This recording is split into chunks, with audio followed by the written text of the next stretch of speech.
자, 배경 설명을 안 하면 안 됩니다. 배경 설명을 드릴게요. 그리고 오늘 수업은 두 가지 목표인데 첫 번째, 흰색으로 정리된 거는 여러분이 주제 구조를 털면 털 수 있는 내용들이고 얘를 털면 네 문제 중에 두 문제를 풀 수 있습니다.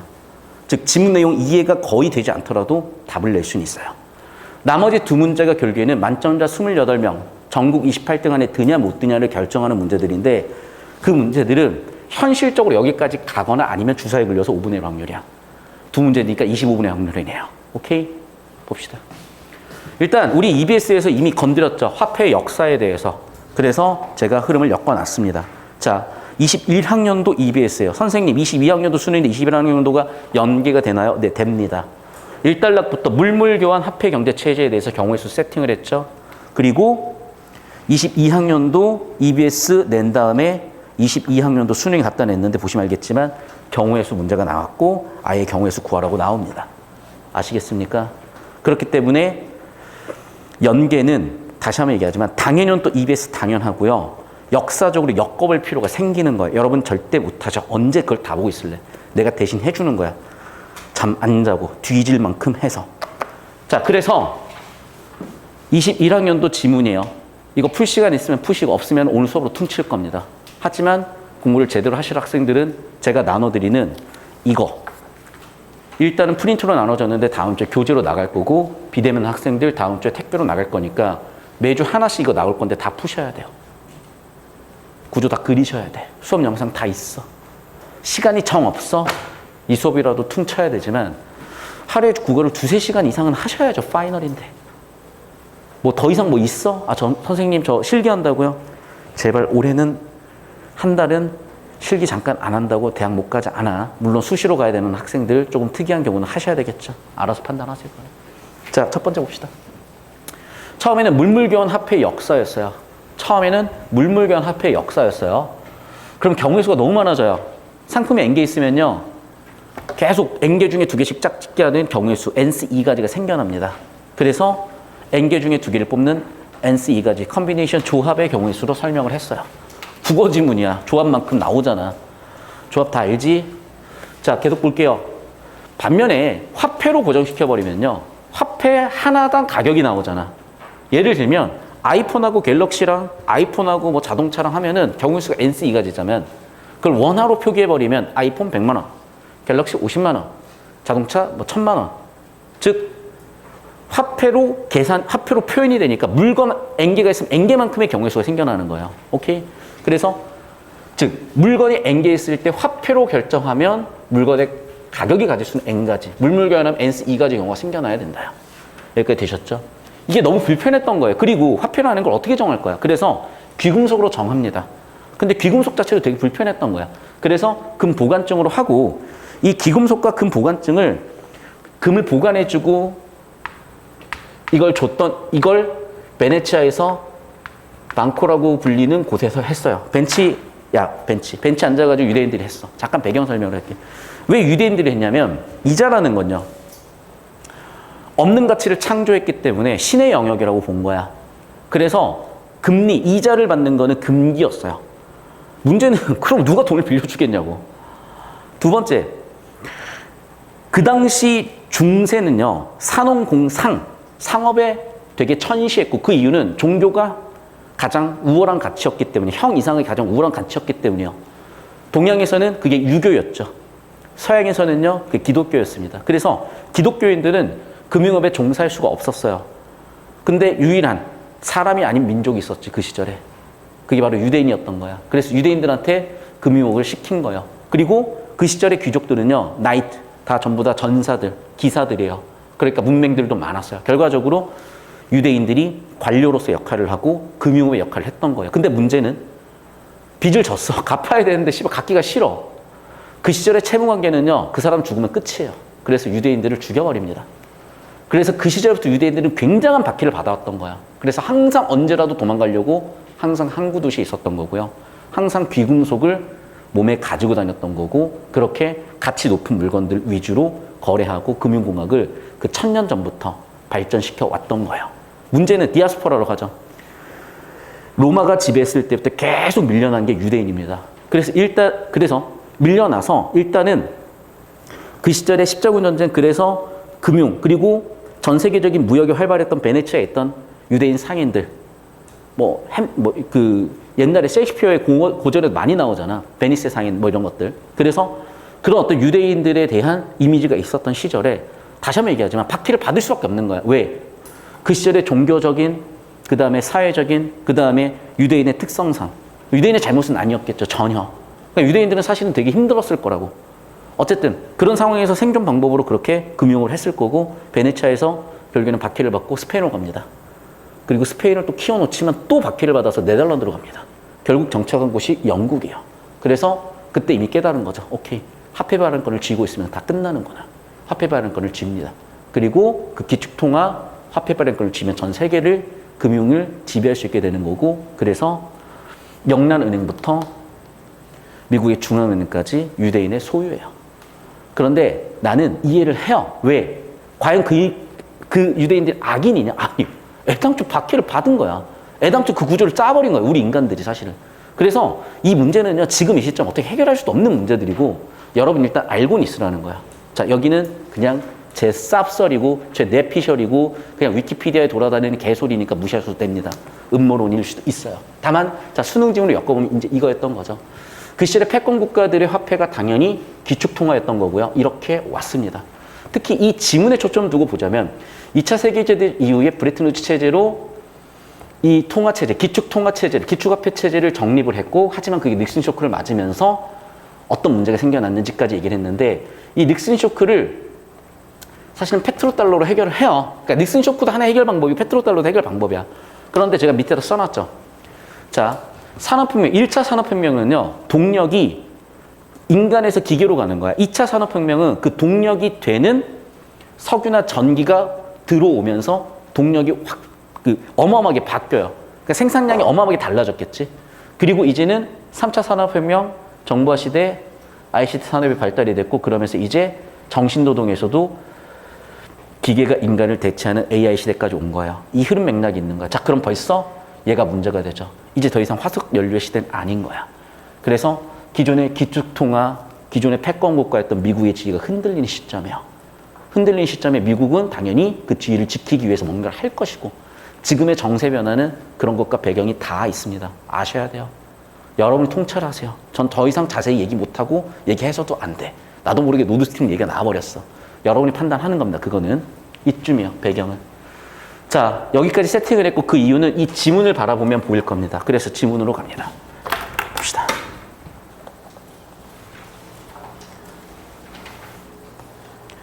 자, 1달러. 수능이요. 20페이지입니다. 주제 세팅. 일단 글의 주제기도 하지만은 기존에 기출되기도 했으니까 같이 엮어볼 거야. 통화의 역사로서. 그래서 1, EBS에서 엮이고 있고요. 제가 수업 시간에 해드렸죠. 자, 정의를 합니다.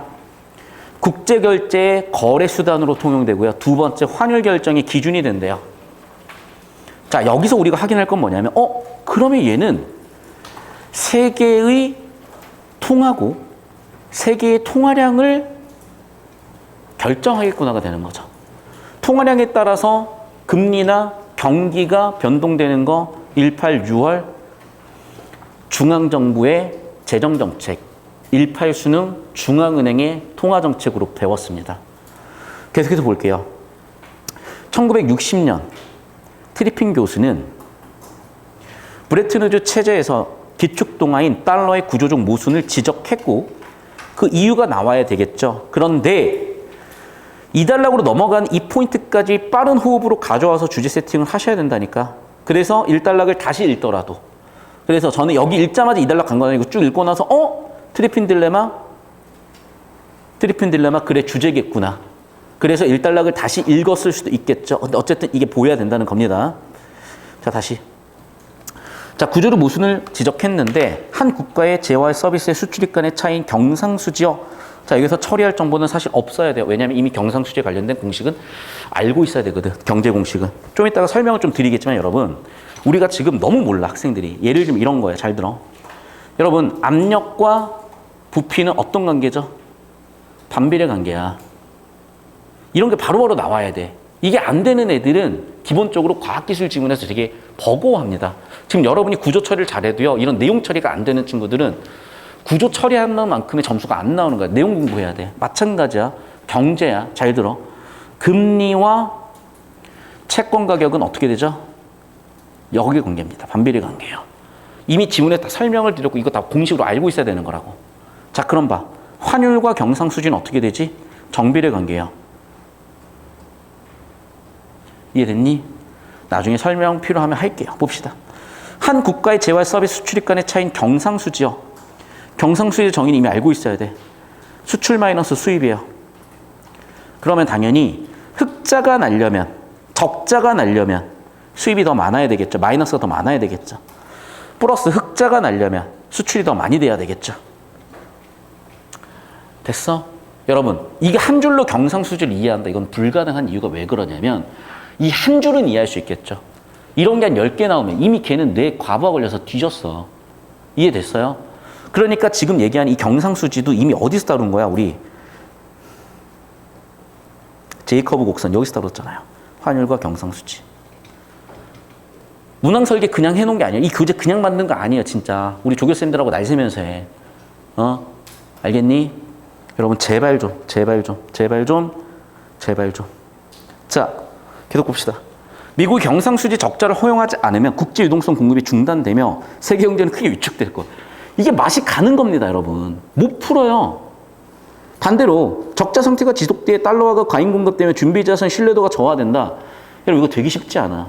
일단은 모른다고 전제하고 구조 잡아볼게요. 자, 적자가 허용되지 않으면 경기는 작살난대요. 왜? 유동성 공급이 중단됐기 때문에. 반면에 적자가 계속되면 어떻게 돼? 과잉 공급이 되고요. 그러면 준비자산으로 신뢰도가 떨어지고 고정환율 제도도 붕괴될 거래. 이게 문제는 뭐냐면 내용 이해가 안 되니까 구조도 같이 안 잡히는 그런 상황이 돼버리는 거야. 이해됐어? 그런데 정 그렇게 안 잡히면요.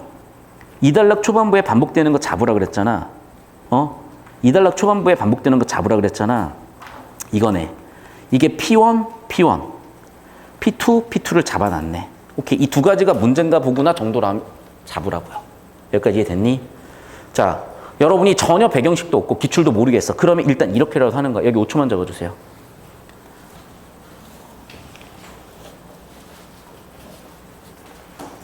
저 따라오세요. 자, 그래서 이미 기출을 했고 연계했기 때문에 설명을 이 정도만 준 거예요. 평가원에서는. 자, 기축통화에 대한 정의를 하고 트리핀 딜레마 세팅을 하는데 너무 내용을 일부만 가져와서 이렇게 처리가 잘 안 돼. 하지만 반복되는 내용 잡아보니까 적자 상태가 지속되면 신뢰도가 떨어지고 달러에 적자 상태가 아니면 유동성이 급감한다. 이런 얘기를 했어. 좀 더 구체적으로 살펴보겠습니다. 자, 경상수지라는 건 수출 마이너스 수입이야. 자, 미국 입장입니다. 미국 입장에 흑자가 난다는 건요. 미국이 더 많이 판다는 얘기야. 아이폰을 10억 팔았고 갤럭시를 5억 샀어. 그러면 미국 입장 플러스 5억이죠. 그러면 결제는 달러로 하고 있잖아. 기축통화니까. 그럼 미국으로 달러가 들어옵니다. 즉 세계 달러가 미국으로 유입돼요. 그러면 세계 시장에서 써야 되는 달러 공급이 줄어들게 되지. 즉 세계 시장에 쓰는 통화량이 줄지. 통화량이 줄면 어떻게 됐니? 18, 6월에서 경기가 작살나죠. 돈이 없으니 사람들이 소비 투자도 못하고 소비 투자 못하니까 수요 공급 줄고 수요 공급 주니까 결과적으로 경기도 작살난다고. 그래서 미국이 경상수지 흑자를 내버리면 이 브레튼 우드 체제에서 각국이 다 전 세계가 다 맛이 가는 거예요. 경기가 박살나니까. 자, 그러면 반대로 미국이 적자를 내면 어떻게 되냐? 자, 미국이 이제는 갤럭시를 10억 사고 아이폰 5억 팔았어. 전 세계로 5억을 뿌리고 있는 상태야. 그러면 당연히 미국의 달러가 전 세계 달러로 가겠죠. 그러면 전 세계의 달러 공급량은 늘어나겠지. 문제는 공급이 늘면 가치가 떨어져 버리는 거야. 자, 무슨 얘기냐면 지금 통화량이 줄어서 생기는 이 경기가 줄어드는 둔화되는 이 문제를 적자로 미국이 달러를 풀어서 해결할 수 있는데 이게 또 문제를 일으켜 버리는 거죠. 왜? 그러면 달러 공급이 많아진 달러 가치가 떨어져 버리는 거야. 그러면 여러분 결제하려면 달러를 쥐고 있어야 되잖아. 달러를 쥐고 있으면 그 자체로 손실을 봐버리잖아. 그러면 각국이 달러를 쥐고 싶겠어요? 달러를 가지고 결제를 하고 싶겠어요? 왜? 결제하려면 달러밖에 없는데 달러를 쥐고 있는 순간 손실을 보기 때문에 달러에 대한 신뢰도가 또 떨어지는 거예요. 이 두 가지가 딜레마인 거죠. 왜? 적자여도 문제, 적자가 아니어도 문제. 됐어? 그러니까 트리핀 딜레마, 트리핀 교수가 이거는 무조건 이거는 걸린 애가 되는 거예요. 여기까지 됐습니까? 그리고 읽어보니까 국제유동성은 뭐 쉽게 얘기하면 금이야, 금. 달러야. 무슨 얘기야? 국제거래에서 통용되는 화폐, 기축통화 같은 것들이요. 갑시다, 그래서. 그러니까 여러분, 요즘 수능 지문들은 굉장히 압축적이고 그 이유는 기존 기출 정보들을 다 따와야 되기 때문에 이미 알고 있다고 전제하고 건드리는 과정에서 내용 압축이 빡세게 일어나요. 오케이? 둘 중 하나야. 주제 구조로 처리 가능한 정보들 위주로 털어내든지 아니면 오늘 수업하면서 배운 내용이 최대한 기억나면 그것 자체로도 다른 학생들과는 차별화됩니다. 그리고 하나 더. 지금 올해 EBS도 예년에 비해서 출제될 지문이 확 늘어난 이유가 왜 그러냐면 이제 EBS도 아는 거야. 그러니까 당장 이번에 비타민 K 지문 올해 6구에 나왔었잖아요. 거기에 연계될 만한 지문 한 지문이 아니야. 4-5개 정도가 엮여 있어요. 그런 식으로 예전에는 제가 8개 지문, 작년에 8개 찍어줘서 3개 나왔잖아. 올해는 그게 안 돼. 한 20개 정도는 찍어줘야 돼. 그만큼 되게 많아져 버렸어요. 수능 스타일이나 수능 내용과 엮일 만한 게 구조는 둘째 치더라도. 오케이? 자, 그럼 무슨 얘기냐면 그냥 여러분이 하루하루 하는 공부가 다 도움이 될 건데 잘 봐. 제발. 내가 뭐라 그랬어? 첫 번째, 구조 잡으라 그랬지. 구조도 그리라 그랬지. 정답 사고 보라 그랬지. 자, 여기서 끝나는 게 아니라 플러스 뭐 하라고요? 내용 공부하시라고, 내용 공부. 내용 공부 어떻게 해? 모르면 단어 찾아. 단어 찾아. 그리고 지식적으로 수업 내용 듣고 이해하세요. 선생님 시간이 없어요. 경제라도 해 그러면. 그럼 인생에 돈 문제 안 생기겠지. 법이라도 해. 법 문제 안 생기겠지. 철학해. 그럼 인간에 대한 이해를 하겠지. 논리해라. 사고하는 방법을 배우겠지. 다 하라는 거네요, 선생님. 과학기술 빼고 해 그럼. 그럼 또 이런 과학기술 안 해도 되나 보구나. 가 아니지. 할 수 있으면 하라고. 수능 끝나고 하기 싫으면 지금 하세요. 봅시다. 자, 국제유동성이란 국제적으로 보편적인 통용력을 갖는 지불 수단을 말한다. 쉽게 얘기하면 그냥 다른 거네. 자, 그래서 그래 주제 세팅을 하죠. 근본위 체제와 브레튼 체제인데 잘 봐. 지금 한 단어가 달라. 그게 근본위 체제고 한본위 체제야. 환, 바꿔줄. 그래서 금을 바꿔주는 뭔가가 지금 껴있다는 얘기겠죠. 봅시다. 금이 뭐였다고? 국제유동성이었어요. 각국의 통화 가치는 금에 고정이 됐어요. 이에 따라서 교환 비율도 자동으로 결정이 됐다는 거야. 즉 국제유동성은 금이었고 환율은 금에 고정됐다. 됐습니까?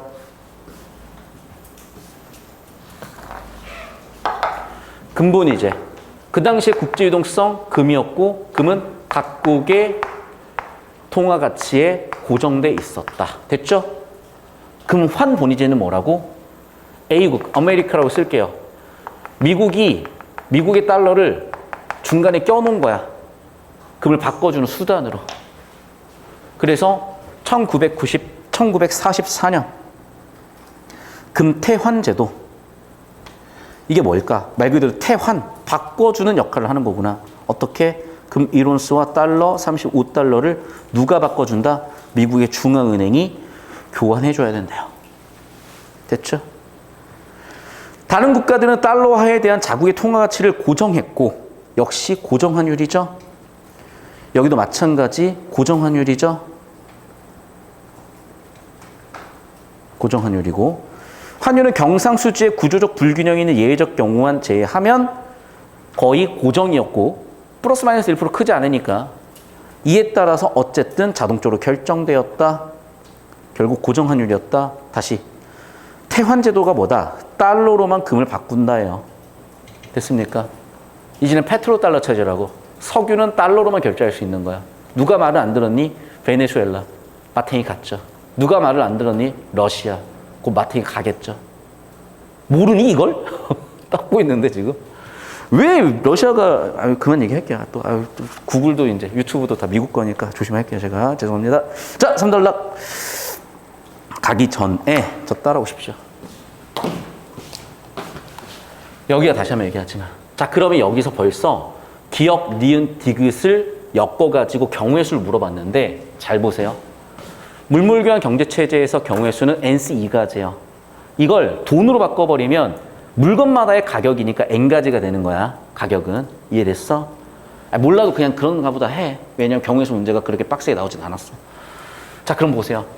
근본위제에서는요. 금의 각국의 고정을 시켰기 때문에 예를 들면 금 1온스 35달러, 금 1온스 몇 엔 이런 식으로 N가지의 금의 가격이 나올 거라고요. 이해됐어? 환율은 그러면 각국 화폐 경우의 수만큼 N가지인 거야. 그런데 이게 금환 본위주로 바뀌면 A국 화폐인 달러가 중간 역할을 하기 때문에 N-1가지로 바뀌었겠죠. 얘가 빠지니까 경우의 수는. 그러니까 달러, 1달러에 몇 엔, 1달러에 몇 유로, 1달러에 몇 마르크, 1달러에 몇 원. 됐어? 즉 N개, 자, 금 1온수에 달러, 금 1온수에 뭐 이렇게 해서 N가지에서 달러가 빠져주니까 N-1가지로 경우의 수 바뀐다고. 여기까지 이해됐니?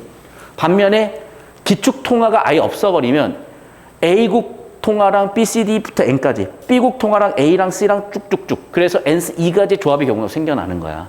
이해됐니? 이거 좀 이따가 사실 문제 푸는데 크게 필요는 없는데 필요 있는 것처럼 대부분 학생들은 보일 거예요. 그래서 설명 미리 드렸고요. 자, 3달러. 자, 그런데 봐봐. 갑자기 뭐 됐어? 적자가 났어. 자, 여기서 여러분은 이걸 놓친 거예요. 주제 구조를 빡세게 잡는 친구들은요. 어머나 1달러 내용이 여기 있네. 이렇게 되는 거죠.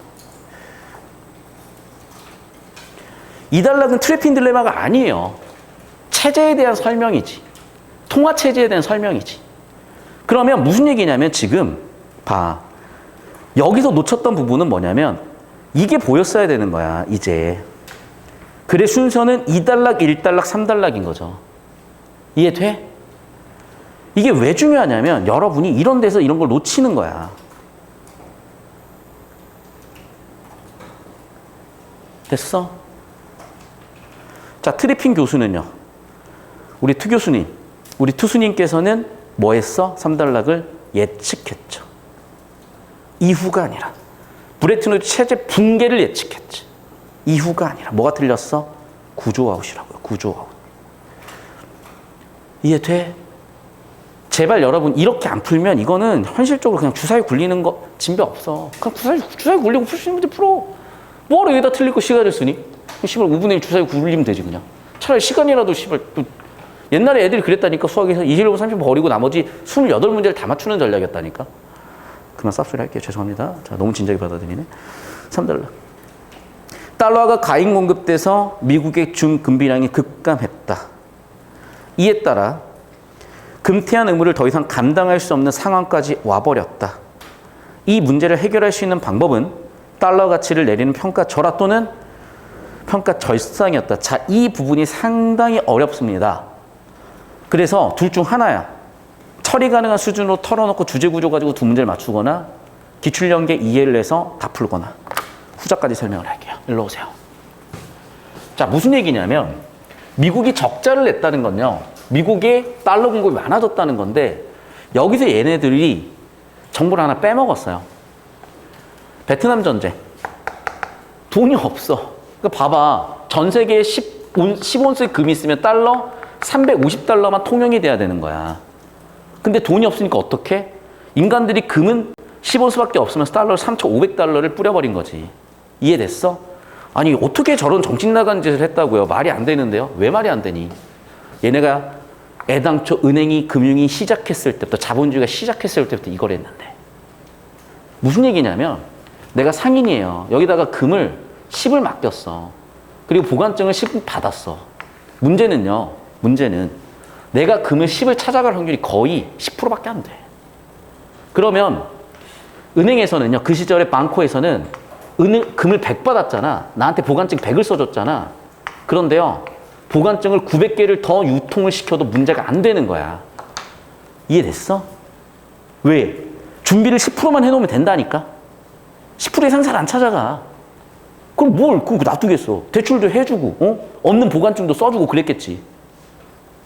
문제가 됐겠죠. 그게 뱅크런이라니까. 왜? 보관증이 100개 찾아가면 이제 금 없어. 그럼 나머지 900개 보관증은 종이짝이야. 찾아갔겠지. 찾아가면 뭐해. 이미 씨발 도망갔는데. 이해됐니? 애당초 은행이 그런 존재예요, 여러분. 은행은 믿는 게 아니라니까. 뭘 믿고 은행에 투자를 해요, 여러분. 이용을 하세요. 오케이?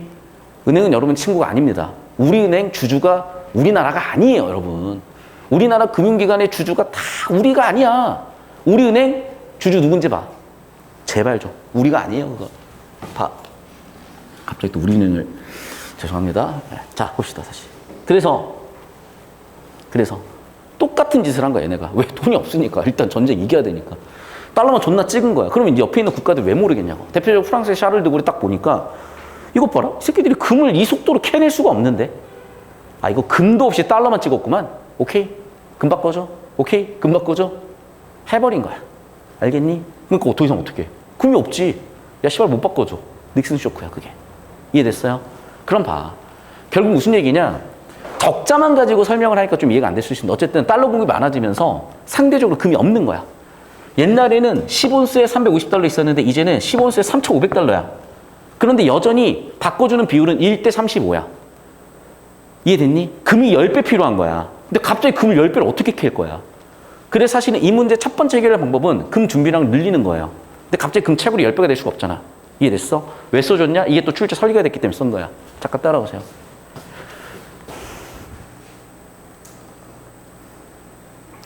즉, 이 문제의 해결 방법 첫 번째는 뭐냐면 금을 채굴을 많이 해서 금 보유를 늘리는 거야. 맞잖아. 3,500달러에 해당하는 100온스의 금이 있으면 해결되는 거잖아. 이해됐어? 그래서 여기서 이 3번 선지가 나온 거야. S1.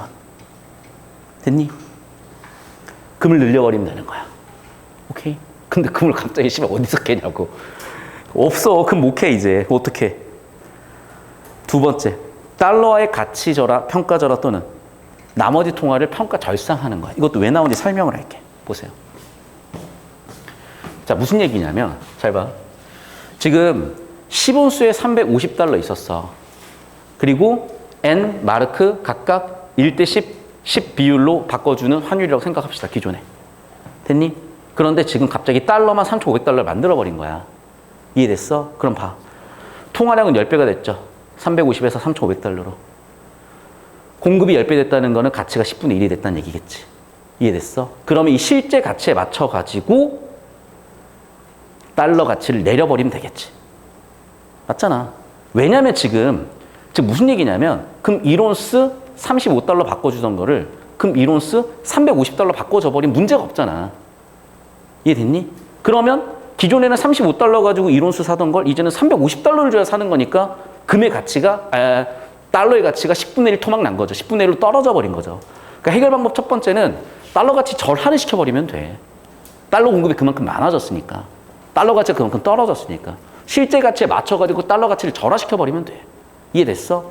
근데 이게 브레튼 체제에서는 그렇게 할 수가 없는 거야. 자, 그럼 두 번째는 뭐겠어요?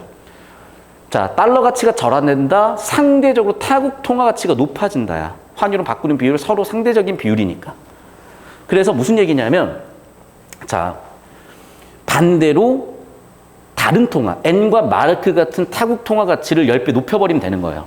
그럼 반대로 해결이 되는 거야. 됐어? 근데 다른 국가는 그걸 안 하려고 해. 왜? 통화 가치가 높아진다는 건요, 1달러 10엔 바꿔주던 거를 10엔 가치가, N화 가치가 올라갔으니까 10배 올라가면 1엔에 1달러로 바꿔주겠죠. 그러면 환율이 지금 떨어져 버리잖아. 바꿔주는 비율이 떨어졌잖아. 통화 가치가 올랐고 환율이 떨어졌잖아. 환율 떨어지면 경상수 작살나잖아. 일본 입장에서 독일 입장에 손해인 거야. 자, 이게 이해가 안 되는 친구들은 경제 기본 공식이 안 잡혀서 그래. 알겠어? 그러니까 이거는 차근차근 하시고 두 번, 세 번 보다 보면 돼요. 아니면 여러분 주제구조 잡는 거라도 똑바로 하시든지. 그리고 어쨌든 하시는 데까지 하셔야 돼. 결국엔 이거 공부해야 돼요. 이거 모르고 여러분이 경제 유튜브 보면 씨발 투자가 되겠냐? 맞잖아.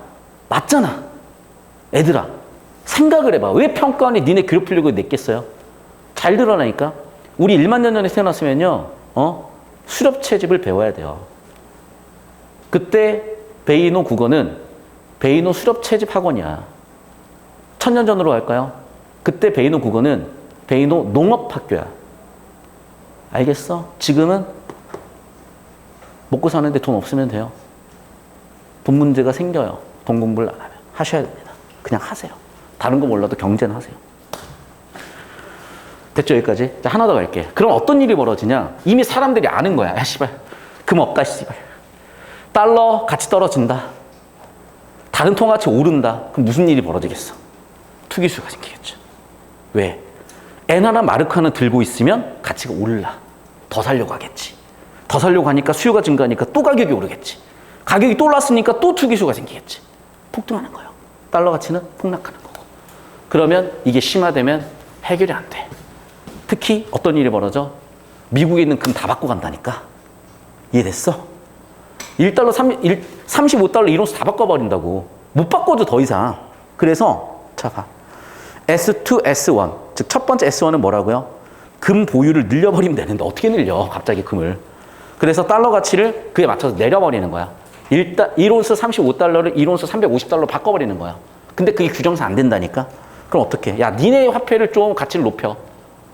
반대로 달러 가치를 내린 대신 니네를 높여버리면 똑같은 효과잖아. 그래서 하려고 했으나 그게 안 돼. S2는 P2 안 된대요. 평가절상 안 해. 왜? 아니 지금 살판 났는데 전범 국가잖아요. 독일, 일본. 일본, 독일이 G2, G3였어요. 그 당시에. 왜 그랬냐. 일단은 일본 같은 경우에는 원래는 농업국가를 만들려고 했는데 6.25 터져버리니까 어쩔 수 없이 공업국가가 되면서 떡상한 거야. 독일도 마찬가지. 비슷하게. 그래서 어떻게 해? 결과적으로 또 어떤 일이 벌어졌냐? 투기수요까지 증가해버리죠. 투기수요 증가하니까 더 괴리는 커졌죠. 또 금내나가 되는 거죠. 금 없다는 게 보여버렸으니까. 결국 어떻게 돼? 아, 씨발, 우리 못해. 라고 해결해버린 거예요. 미국 입장 해결 방법은 뭐야? 아, 우리 금 못 바꿔주겠는데요? 이게 미국 입장 해결 방법이야. 아, 금을 어디서 날 거야, 씨발, 갑자기. 야, 그리고 천하의 미국이 막 금 가짜로 갖다 주면 가만히 있겠냐? 난리 나죠? 그러니까, 야, 닉슨 쇼크 금태한 제도 끝. 그러면 이제 또 각국들이 난리를 냈을 거 아니야. 그래서 사실은 페트로달러 체제로 해결을 했던 거야. 근데 그런 약간 좀 불편하거나 음모론적 성격이 있는 얘기들은 못하죠. 수능 시험이니까. 그러니까 사실은 덮어두고 이런 식 얘기를 한 건데, 그럼에도 불구하고 니은 체제가 일부 유지가 된 거예요. 그럼 이유가 있어야지. 왜 그래? 첫 번째, 경우의 수가 많아지는 거예요. 두 번째, 규모의 경제 때문이야. 사실 규모의 경제가 환율의 경우의 수라고 생각해도 상관은 없어. 근데 여러분이 그렇게 안 보이니까 제가 이렇게 정리해드린 겁니다. 얘가 두 번째고 첫 번째네. 됐죠? 끝. 그리고 얘는 역시, 아이고, 거꾸로 썼다. 21학년도 EBS 연계요. 그런데, 자, 설명은 다 이해됐죠? 다 설명드렸으니까. 근데, 잘 들어. 여러분이 얘만 빡세게 잡고 있어도 두 문제는 그냥 풀어요. 오히려 훨씬 쉽게. 오케이? 그리고 얘를 이해를 해야 나머지 두 문제가 풀려요, 사실은. 그런데 그냥 끝까지 가세요. 경제는요. 끝까지 가셔야 돼요. 이쪽으로 오세요. 왜 그러냐, 여러분? 진짜 무조건 돈 문제 생겨, 앞으로. 전쟁 난다니까. 이미 났잖아. 우크라이나, 러시아 전쟁 났잖아. 이게 지금 뭐 해결이 될 것 같아요? 안 돼. 왜? 이게 해결되면 누가 이득인데? 이게 해결이 안 돼야 누가 이득인데? 야, 그럼 봐봐. 우리 반에서 제일 힘센 놈이 맘대로 하는 거야, 원래. 엄석대 맘대로 하는 거라니까? 지금 전 세계 엄석대 누구야? 아, 물론 엄석대도 정의로울 때 있겠지. 항상 정의롭겠냐고. 결국 자국 최우선주의야. 맞잖아. 왜? 다른 나라 도와주다가 자기 나라 막 살려면 그게 무슨 지도자예요? 원래 국제전쟁은 야생이에요, 여러분. 영원한 친구도 영원한 적도 없어. 야, 150년 전만 해봐. 우리는 완전히 중국 사대주의예요. 지금은. 중국 사대주의 하는 사람 손 무슨 일인지 알겠어? 그 시절에 미국 신미양요. 신미양요 맞냐? 신미양요. 병인양요 프랑스지. 와, 씨발. 공부 열심히 했네. 전쟁했어, 그 시절에 우리 미국이랑. 나름대로. 제너럴 셔머노 사건. 평양. 다 기억난다. 아, 씨발 또. 자, 됐죠? 여기까지 봅시다. 브레튼 체제 붕괴 이후 달러가 기축통화로서 역할을 할 수 있었던 이유는 그렇죠. 사달락 주제죠. 구조죠. 이유를 두 가지를 들어서 설명을 했으니까. 2번 선지. 브레튼 체제 붕괴 이후 예측은 없어. 붕괴할 거라고 예측을 했지. 그래서 1944에 체제가 확립이 됐고, 이거 좆됐는데? 난리 났죠. 예측이 맞았죠. 정답 2번 끝. 자, 3번은요. 이게 사실 핵심 정보 중에 하나였을 수 있는데 안 보였을 수 있어요. 그러면 중앙은행 발제도 해보시면 알겠지만 잡혀있죠, 이게. 금태한 제도로 들어와서 주제구조를 잡았다면 눈에 확 띄는 거야. 그러니까 내용일치로 가지 마, 제발 좀. 내용일치를 가더라도 구조 잡으면서 가. 그럼 눈에 확 띄어요. 정보가 정리가 돼버린다고. 알겠니? 맞잖아. 니네 서랍장에다가 막 양발 넣고 뭐 티셔츠 넣고 뭐 긴팔 넣고. 아, 긴팔대로. 양말대로 해내 발발 짰지. 똑같은 거야. 계속 봅시다. 4번 선지. 국제 유동성이요? 이게 뭐였어? 금을 금 한 본위에 대여 달러로 바꿔놨잖아. 달러죠, 그러면? 중앙은행 역할을. 금과 달러를 바꿔주는 거죠. 1온스에 35달러. 그럼 봐. 3, 4번도 이어지고 있는 거지. 자, 이거는요. 1달러에서 세팅된 거죠. 봐. 적자가 되면 3달러까지 가네요. 어떤 일이 벌어져? 달러 공급이 많아져. 달러 공급이 많아지니까 어떻게 돼? 가치가 떨어져. 결과적으로 신뢰도 하락. 깔끔하죠. 주제구 잡으면 그냥 깔끔하게 2번 보이는 거예요. 이해됐어? 그러니까 제발 여러분 상태에 맞게, 수준에 맞게 가셔야 되는데 다시 한번 얘기합니다. 뭐 잡으라고? 첫 번째, 지문 구조 잡아. 안 잡혀도 잡아. 그럼 여러분 상황에 맞게끔 잡혀. 구조도 잡아. 3번, 정답 사고 봐. 그리고 네 번째 뭐 해? 여러 가지 형태로 복습을 해. 수업을 듣든, 손복습을 하든, 눈복습을 하든, 다시 복기를 하든, 저랑 질문을 하든. 그러는 과정에서 메꿔지면서 여러분의 지식의 영토가 넓어질 겁니다. 경제는 해야 된다. 돈 문제 생긴다. 생존이야, 경제는. 오케이? 11번. 윗글 바탕으로 추론한 내용으로 적절하지 않은 것은 닉슨 쇼크가 단행된 이후. 자, 봐. 일단은 어떤 문제가 생겼냐면 더 이상 금이 없어. 금 보유가 안 돼. 그러니까 어떻게 해야 돼? 안 바꿔줘가 되는 거겠지. 자, 그 다음에 또 봐. 닉슨 쇼크는요, 그 해결 방법이 뭐야? 브레튼 체제를 더 이상 안 지키겠다는 거예요.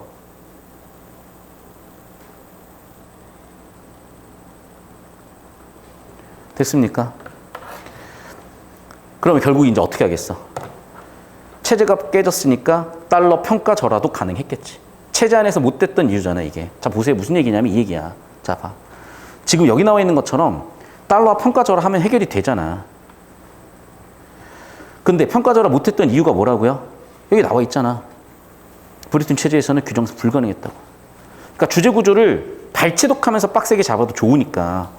왜냐하면 그냥 읽으면서는 어려울 수도 있어요. 지문 이해도라든지 뭐 문제 푸는 상황이라든지 등등 기타 등등. 하지만 문제 들어와서 필요하다면 발췌독을 했다. 내용일치로 가면 꼬여요. 구조 잡아 제발. 그리고 애당초 주제구조를 똑바로 잡아놓는 게 훨씬 나아. 자, 그래서 1번. 그렇죠? 평가절하 했을 수 있겠죠. 왜?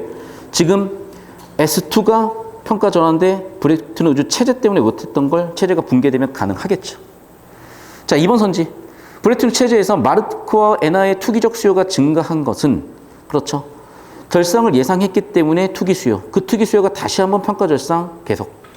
이거는 더 따라오세요. 이쪽 내용이에요. 오케이. 그러니까 이 두 번째 문제는 주제 구조로만은 힘들어. 두 번째 문제는 이런 기존 기출들의 경제 공식까지 적용할 수 있어야 이번 선지 같은 게 어렵지 않게 판단이 될 겁니다. 자, 4번 선지. 트리핀 딜레마는 달러화를 통해 국제 유동성을 공급을 중단할 수 없고 공급량을 무한 늘릴 수 없는 거다. 얘는 주제죠. 이게 1달러 주제고요. 자, 봐. 흑자를 내버리면 국제 유동성 공급이 중단돼 버리죠. 통화량이 줄어버리니까. 그러면 전 세계 경기가 작살나죠. 자, 반대로 적자를 내버리면 달러 공급량이 늘어버려. 하지만 얘는 신뢰 문제가 생기죠. 됐어? 정답은 이제 5번인데 브레튼 체제에서 마르크화가 달러에 대해 평가 절상되면 이게 해결 방법 세 번째였죠. 금은 감소한다. 이게 잘 안 보였단 말이야. 그러니까 결국에 이게 이해가 돼야 되거든요. 그렇기 때문에 저는 녹색까지 처리가 됐었어야 된다고 보는 거예요. 즉 환율을 가지고 놀 줄 알아야 되는 거야. 오케이? 자, 여기다 써드릴게요. 잘 보세요. 자, 브레튼 체제라고 봅시다. 그러면요, 금 1온스, 달러 1달러, 35달러. 자, 마르크화, 원래 DM인데 요즘 쓰는 게 유로니까 유로로 써볼게요. 예를 들면 350 유로라고 해볼게요. 이해됐니?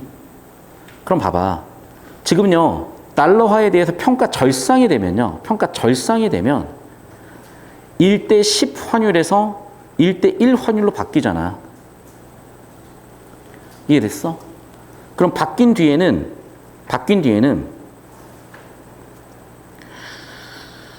35달러 350이었다면 35달러 35달러만 줘도 되는 거, 35마르크만 줘도 되는 거잖아. 즉 무슨 얘기야? 옛날에 1온스 가격은 350이었다면 이제 1온스 가격은 35마르크가 되는 거죠. 이해됐니? 그럼 옛날보다 10배 살 수 있잖아. 10배. 맞잖아. 옛날엔 350 있어야 1온스 하나 샀다니까.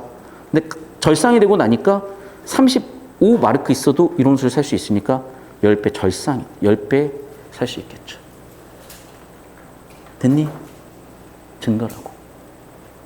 옛날에는 350마르크 있으면은 1온스 샀지만 이제 350마르크 있으면 10온스 살 수 있잖아. 됐어? 질문. 자, 이걸 사실 주제로 엮어낼 수도 있긴 해요. 지금 핵심적인 문제의 원인은 뭐야?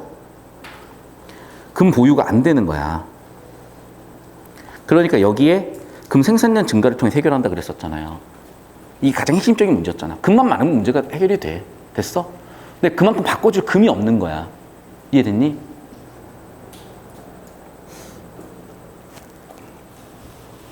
그러면 지금 문제의 원인은 뭐냐면 미국이 금 보유를 못하고 있다는 거고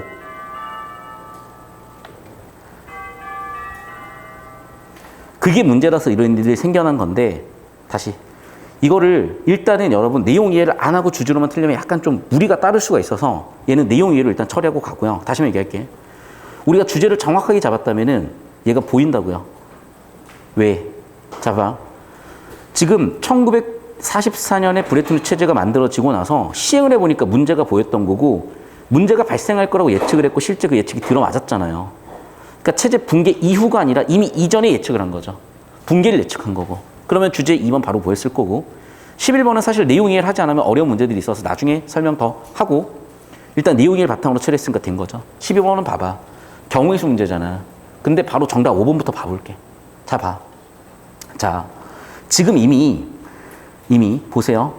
기억, 근본위 체제, 니은, 브레튼 우드 체제. 근데 디귿. 결국에는 기억, 니은, 디귿을 흘러가면서 니은, 브레튼 우드 체제는 닉슨 쇼크에 의해서 붕괴돼요. 그러면 붕괴되고 두 가지 방법이 있는 거야.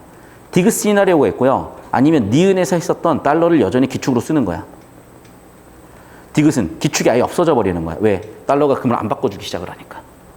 그럼 두 가지 시나리오가 있어. 근데 두 가지 시나리오에서 그럼에도 불구하고 여길 해결책으로 선택을 했잖아. 왜 그랬냐고. 마지막 달러에 이유가 나왔잖아요. 자, 무슨 얘기인지 모르겠으면 이쪽으로 와. 자, 닉슨 쇼크로 더 이상 니은이 진행이 안 되지만 그럼에도 불구하고 디귿 아예 기축통화를 없애는 선택보다는 기축통화 달러의 역할을 계속 놔둔다고. 이유는 규모의 경제와 경우의 수가 늘어버린다야. 이해됐니? 여기다 써놨죠. 기축통화가 없는 경우에 각국이 N가지 있으면 NC 2가지 경우가 생겨나는 거야. 이해됐어? 다시 이거 이해 못했다고 해도 봐. 경우의 수가 많아져 버리면 거래 비용이 높아져 버리기 때문에 기축통화 있는 게 낫다니까. 그러면 이해 못해도 주제 구조로 와. 자, 경우의 수가 많아져 버리면 거래 비용이 높아져.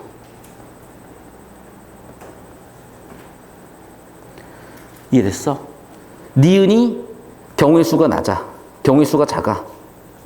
그럼 거래 비용이 낮아. 그럼 당연히 니은이 선택된 이유가 5번인 거죠. 맞잖아. 니은의 경우의 수가 더 적어. 그래서 거래 비용이 작아. 그래서 니은을 즉 달러 기축통화 체제를 계속 쓰는 이유가 설명이 되죠. 금은 안 바꿔줘도 기축통화가 없는 것보다는 나으니까. 이해됐어? 그러니까 주제 구조만이라도 빡세게 잡으면 처리가 된다고 이렇게. 자, 다시 설명할게요. 그러니까 이해가 안 되는 거는 1, 2, 3, 4번에서 이해가 안 돼서 그래. 자, 볼게요. 자, 봐. 기억. 아까 얘기했죠. 근본이제에서는 금 1온수당 35달러, 금 1온수당 뭐 10N, 금 1온수당 뭐 100만 원 이렇게 있을 거라고. 그럼 금의 가격은 N가지 존재하잖아요. 됐어? 그러니까 자동적으로 결정되는 환율의 경우의 수는 n가지야. 됐니? 그런데 금의 자국 통화 가치를 고정한 수보다 하나 적다? 이건 n-1가지는 지금 뭐 얘기하는 겁니까? 니은 얘기죠. 니은 얘기. 왜? n가지에서 여기 n가지에서 A 미국의 달러가 금 중간에 들어와 주잖아. 그러면 1달러 뭐 10엔, 1달러 100마르크, 1달러 몇 유로. 즉 n-1가지 통화 경우의 수만 정리해 주면 되는 거야.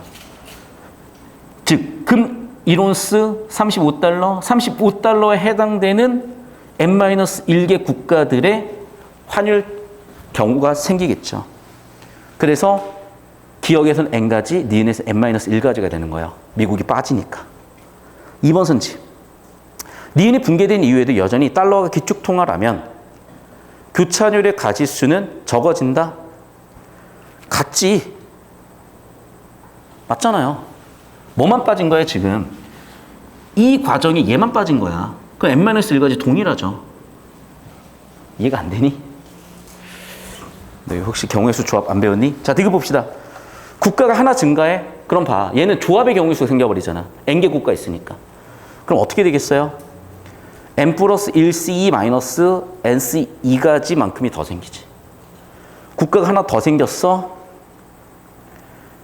n 플러스 1c 2가지가 생기겠지. 기존의 nc 2가지에서 빼면 되겠죠. 그래서 정답은 5, 그 다음에 4번.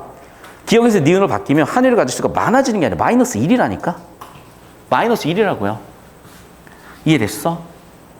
그러니까 원래는 여기까지 이해해서 풀리는 것처럼 보일지 몰라도 친절해. 정말 친절해야 평가와. 디귿으로, 자, 봐.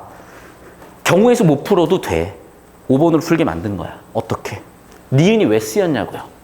경우의 수가 적으니까 거리 비용이 작잖아. 니은이 왜 쓰였다고? 경우의 수가 작으니까 거리 비용이 적어서 쓰이잖아. 끝. 디귿에 비해 경우의 수가 작으니까 거리 비용이 낮아서 쓰는 거잖아. 기축통화체제를. 그러니까 정답 5번이라고. 주제하면 풀린다고 이렇게. 그러니까 자꾸 못 푸는 거, 이해 안 되는 거 자꾸 어그로 끌리지 말고 주제 구조 잡아. 이해할 수 있는 정보로 좁혀. 가치 높은 정보에 집중해. 그러면 두 문제라도 건지는 거야. 이해됐어요? 그러니까 여러분이 좀 여기 완전히 발을 담궈야 돼요. 몸을 담궈야 돼.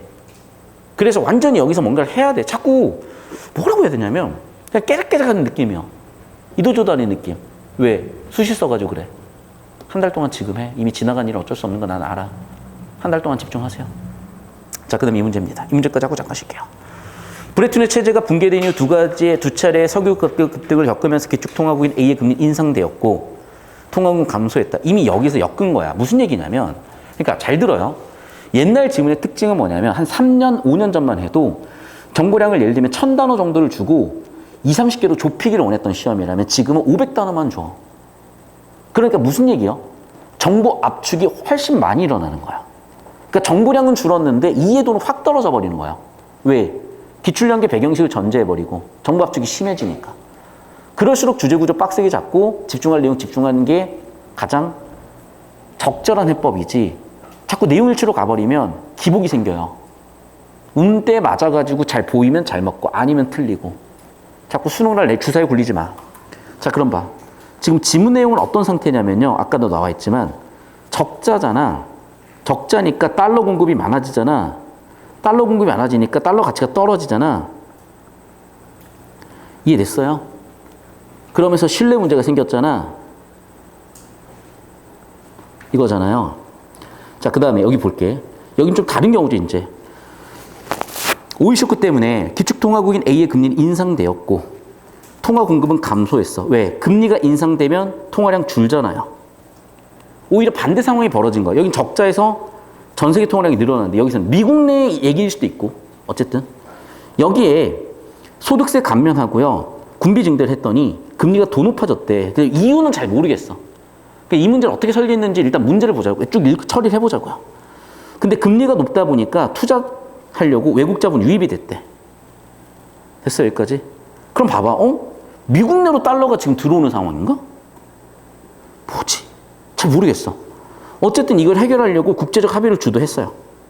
그래서 어떻게 하겠대? 통화 환율을 하락시켰대요. 이해됐어? 자, 공식이야, 얘들아. 잘 들어. 잘 들어. 환율이 떨어진다. 가치가 오른다야. 맞잖아. 자, 봐요. 자, 달러, 1달러. 그 다음에 뭐 엔화, 뭐 10엔. 그 다음에 마르크. 10마르크라고 칩시다. 오케이? 자, 여기서 봐. 지금 1대 10대 10의 교환비잖아. 이 교환비가 환율이잖아. 그럼 보세요. 집중하셔야 돼요, 여러분. 잘 들어. 지금 환율이 떨어진다는 건요, 바꿔주는 비율이 떨어지는 거야. 이해됐어? 그래서 엔화는 50%만큼 환율이 떨어지면 교환비는 1대 5죠. 그럼 봐봐. 10엔을 줘야 1달러 사던 게 5엔을 주면 살 수 있잖아. 무슨 얘기 알겠어요? 즉, 환율이 떨어졌다 가치가 높아진다야. 옛날에는 10개 줘야 되는 걸 5개만 줘도 사잖아, 이제. 이해됐어? 자, 그 다음에 마르크화는요, 30% 환율을 떨궜대. 그러면 교환비는 1대 5대 7로 바뀐 거죠. 여기까지 이해됐니?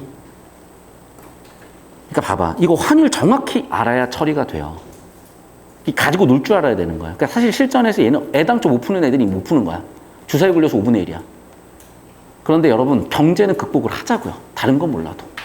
아니, 돈은 벌어야지. 씨발, 먹고 살지. 돈은 벌어야 돼, 얘들아, 진짜. 다른 거 몰라도.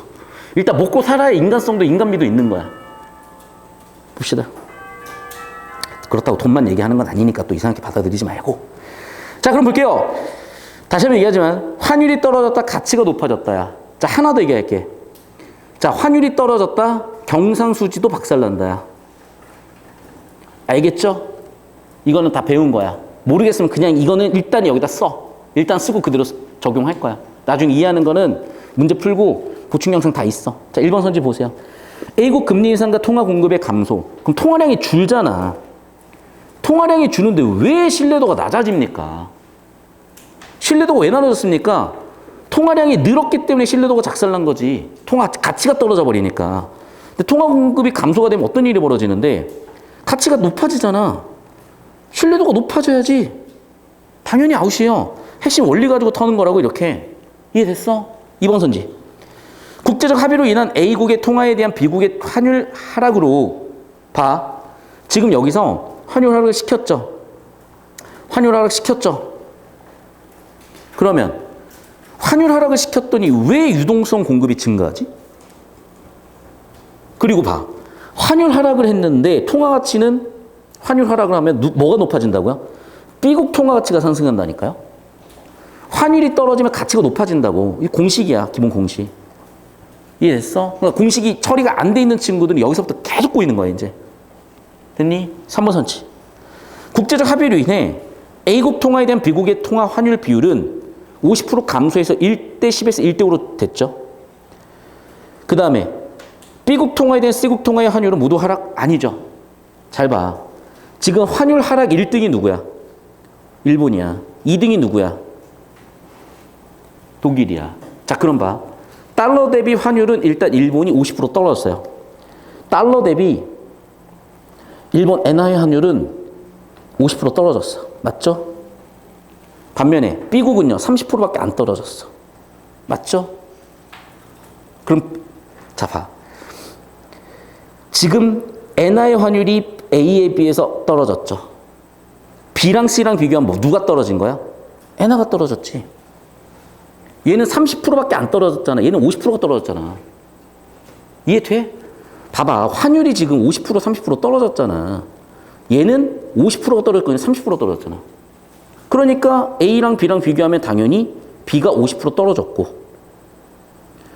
B랑 C랑 비교하면 C는 30% 떨어졌고 얘는 50% 떨어졌고 50% 떨어진 애가 더 많이 떨어진 거지. 이해됐어? 그러니까 당연히 B국 통화환율 N이 제일 많이 떨어져야죠. 그래서 3, 4번을 엮어놓은 거예요, 지금. 자, 봐. 자, A국 통화에 대한 B국과 C국 통화는 모두 다 50%, 30% 떨어진 거 맞죠? 이해됐어? 자, 그럼 봐. B국과 C국의 경상수지를 볼 건데 잘 보세요. 누구 환율이 더 떨어졌어? B국 환율이 더 50%니까 더 많이 떨어졌잖아. B가 마이너스 50%고 C가 마이너스 30%라고. 얘가 환율이 훨씬 많이 떨어졌다고. 여러분, 환율이 떨어지면 어떤 일이 생긴다? 공식이라니까. 경상수지가 작살난다. B국이 경상수지 작살났다. C국은 경상수지 이득이다. C국 경상수지는 이득이다. 정답은 4번이라고. 공식을 모르면 못 푸는 거야. 그래서 얘는. 지금 여기 또 뭐가 쓰였어? 경상수지 공식이 또 쓰였잖아. 이렇게 엮여가지고 환율하고. 그래서 내가 주제로 푸는 두 문제는 푸시고 나머지 두 문제는 공부해서 나중에 풀릴 거라고 얘기를 한 거예요. 그래서. 왜? 환율과 경상수지 개념은 10년 전에 다뤘다니까. 우리 수업 때도 했어. 이 제이커브 곡선 있잖아요. 여기. 환율의 상승은 경상수지 개선. 환율 플러스 경상수지 플러스. 이제 공식처럼 물어보는 거예요. 우리 미분법 유도 안 하듯이. 미분계수에서 순간 변화를 해서 평균 변화를 순간 변화를 유도해서 도함수 유도해서 미분법 유도 안 하듯이 그냥 바로 미분법 써먹듯이 여기도 이제 바로 써먹는 거야. 논리적 설명 여기서 지금 한 지문으로 끝냈어. 한 지문으로. 그럼 이제 얘만 갖다 써먹는 거야.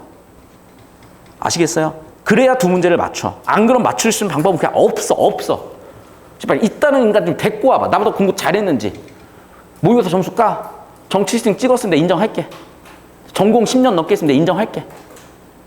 이 바닥 10년 넘게 했으면 내가 인정할게. 없어. 한 명도 없어. 나밖에 없어. 이거예요 그냥. 아시겠습니까? 자, 영상은 여기까지인데 너무 힘드니까 일단 여기까지 끊고 나서 자, 이 질문 다시 한번 질문 있으면 하세요. 자, 현재 시간 35분이고요. 45분까지 10분 동안 쉴 건데 잘 들어. 오늘 마지막으로 경제 출제될 수 있는 지문들을 뒤쪽에다 정리해 드릴 거예요. 그리고 수업은 과학기술로 넘어갈 거야. 마지막 1시간은. 잘 들어라. 그리고 내일 3시 반, 6시 반 문학한다. 잘 들어. 좀 이따가 얘기할게. 일단은 쉬세요.